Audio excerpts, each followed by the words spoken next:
ബലമേറിയതും ആകുന്നു. പിതാവിനും പുത്രനും പരിശുദ്ധാത്മാവിനും മഹത്വം ഉണ്ടാകട്ടെ, ആദിയിലും എപ്പോഴും എന്നേക്കുള്ള പ്രകാരം തന്നെ. ആമേൻ. പ്രാർത്ഥനയ്ക്കായിട്ട് ഈ സമയത്തെ നമുക്ക് വേർതിരിക്കാം.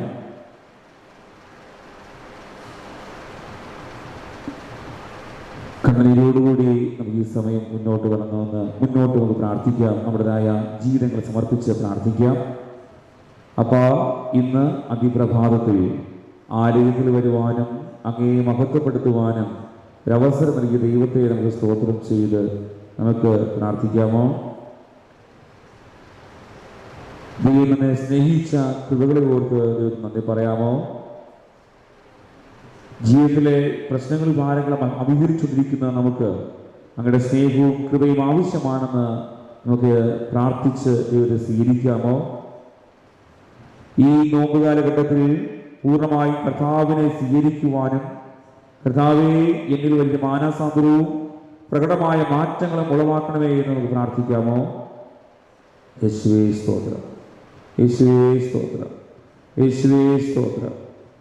ഈ പ്രഭാതത്തിൽ വളരെ അനുഗ്രഹിക്കപ്പെട്ട പ്രാർത്ഥനകളിലൂടെ വളരെ ആത്മീയമായൊരു സന്തോഷം നൽകണമേ എന്ന് പ്രാർത്ഥിച്ചാട്ടെ. സ്തോത്രം, സ്തോത്രം, സ്തോത്രം, സ്തോത്രം, സ്തോത്രം. യേശുവേ സ്തോത്രം, യേശുവേ സ്തോത്രം, യേശുവേ സ്തോത്രം, യേശുവേ സ്തോത്രം. എല്ലാവരും പ്രാർത്ഥിച്ചുകൊണ്ടിരിക്കുക. ഈ സമയം ഞങ്ങളുടെ പ്രാർത്ഥനയിൽ ദൈവത്തിന് കൃപ ദൈവം നമുക്ക് ലഭിക്കുക തന്നെ ചെയ്യും. ഈ പ്രാർത്ഥനകൾ നാം ആയിരിക്കുമ്പോൾ ഷെർലർ എന്ന മാതാവ് മുന്നോട്ട് കടന്നു വന്ന് നമ്മെ പ്രാർത്ഥനയിൽ വഴി നടത്തുവാനായി അഭ്യർത്ഥിക്കുന്നു.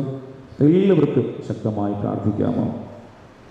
നല്ല ദൈവമേ, ഞങ്ങൾ എല്ലാവരെയും നല്ലതാക്കി നിന്നിഷ്ടത്തെ ചൊല്ലിടേണമേ, നല്ലോരാക്കി നിന്നിഷ്ടത്തെ ചൊല്ലിടേണമേ. പച്ചമേച്ചിൽ ഞങ്ങൾ മേഞ്ഞിടുവാനാ മെച്ചമായ ആഹാരത്തെ നൽകിടേണമേ, മെച്ചമായ ആഹാരത്തെ നൽകിടേണമേ.